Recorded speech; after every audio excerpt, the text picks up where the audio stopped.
DNA मित्रों, बिहार चुनाव को लेकर आज सोशल मीडिया पर कई शब्द ट्रेंडिंग हैं। कुछ नए नारे भी गढ़े जा रहे हैं। इनमें से एक नारा है, यात्रा के आगे हार है। ऐसा क्यों कहा जा रहा है और किसके लिए कहा जा रहा है, हम विस्तार से बताएंगे, लेकिन पहले आपको सोशल मीडिया के सौजन्य से दो तस्वीरें दिखाते हैं। देखिए, इस तस्वीर में नीतीश कुमार, पीएम मोदी, राहुल गांधी, तेजस्वी यादव और प्रशांत किशोर को रेस में दिखाया गया है।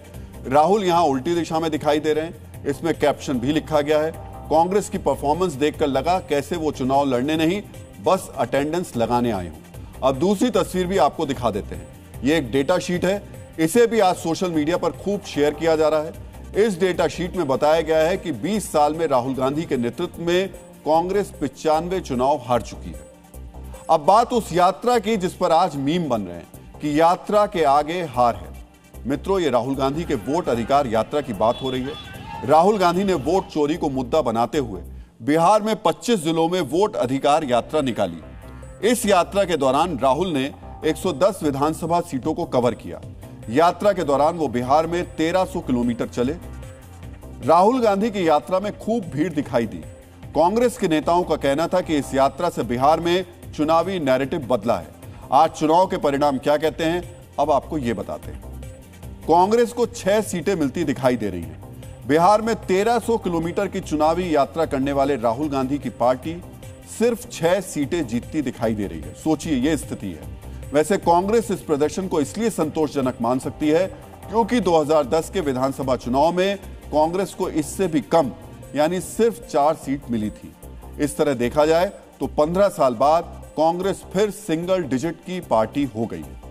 साफ है, राहुल गांधी की यात्रा से बिहार का चुनावी नैरेटिव नहीं बदला। अब इसलिए सवाल है कि विपक्ष के सबसे बड़े नेता राहुल गांधी अपनी पार्टी को बिहार में डबल डिजिट में सीट क्यों नहीं दिला पाए।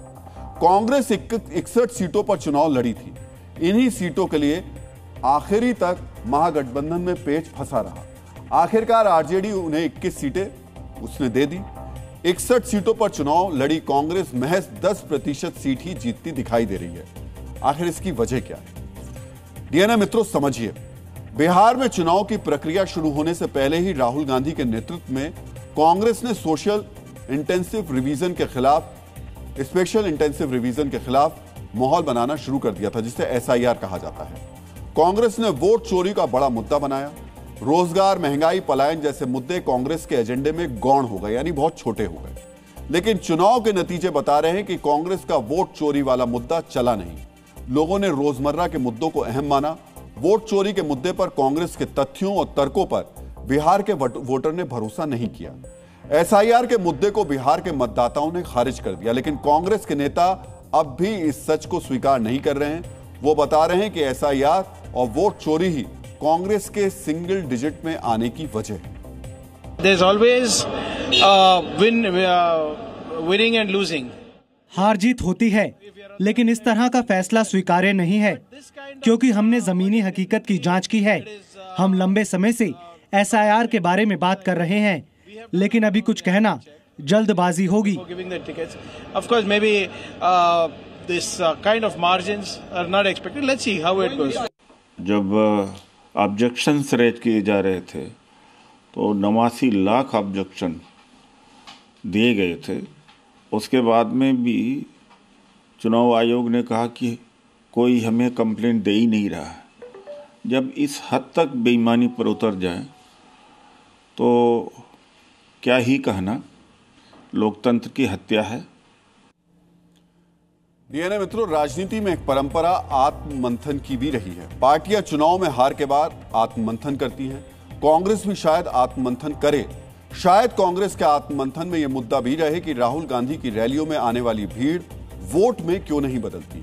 राहुल गांधी जहां भी चुनाव प्रचार करते हैं वहां कांग्रेस क्यों हार जाती है। इसे ऐसे समझिए कि बिहार विधानसभा चुनाव में राहुल गांधी का स्ट्राइक रेट 2% रहा, यानी राहुल गांधी ने जितनी सीटों पर प्रचार किया उनमें से सिर्फ 2% सीट ही कांग्रेस जीत पाई। 2024 में महाराष्ट्र विधानसभा चुनाव में राहुल गांधी का स्ट्राइक रेट 10% रहा था। 2024 के हरियाणा विधानसभा चुनाव में राहुल गांधी का स्ट्राइक रेट 30% रहा। 2022 में पंजाब विधानसभा चुनाव में राहुल गांधी का स्ट्राइक रेट 15% रहा। 2022 में ही उत्तराखंड विधानसभा चुनाव में ये 20% और 2020 बिहार विधानसभा चुनाव में 38% स्ट्राइक रेट राहुल गांधी का रहा था। इसीलिए कांग्रेस के सामने यह सवाल है कि पार्टी के स्टार प्रचारक की रैलियों में जो भीड़ दिखाई देती है वो वोट में क्यों नहीं बदल पाती, या राहुल गांधी की रैलियों में भीड़ आती नहीं लाई जाती है। यानी मित्रों, कांग्रेस नेता चुनावी हार के लिए संगठन की कमजोरी का बहाना बनाते हैं, लेकिन कांग्रेस नेता कहते हैं कि संगठन कमजोर है इसलिए भीड़ को वोट में नहीं बदल पाते। सवाल यह है कि संगठन मजबूत करने की जिम्मेदारी किसकी है? क्या यह जिम्मेदारी बड़े नेताओं की नहीं है? यानी मित्रों, बिहार में जब चुनाव प्रचार चल रहा था तो छठ पूजा पर राहुल गांधी के एक बयान पर विवाद हुआ था। सवाल उठे, क्या राहुल गांधी राज्यों की लोक संस्कृति से परिचित नहीं है या जानबूझकर एक खास वोट बैंक को रिझाने के लिए विवादित टिप्पणी की? आज चुनाव रिजल्ट आने के बाद इसीलिए पीएम मोदी ने कांग्रेस की खास नीति वाली राजनीति पर भी निशाना साधा। कांग्रेस की राजनीति का आधार अब सिर्फ और सिर्फ नेगेटिव पॉलिटिक्स हो गया है। कांग्रेस के पास देश के लिए कोई पॉजिटिव विजन नहीं है। सच्चाई यह है कि आज कांग्रेस, और मैं बहुत गंभीरता के साथ कहता हूं, आज कांग्रेस मुस्लिम लीगी माओवादी कांग्रेस यानी एमएमसी बन गई है। डीएनए मित्रों, कांग्रेस के सामने सवाल यह है कि आखिर पार्टी के अच्छे दिन कैसे आएंगे, क्योंकि जिस नेता को कांग्रेस अपना स्टार कैंपेनर मानती है, जिस नेता को अपना चेहरा बनाकर कांग्रेस सत्ता में वापसी के सपने देख रही है, उन राहुल गांधी का स्ट्राइक रेट 20% से ऊपर नहीं पहुंच पाता।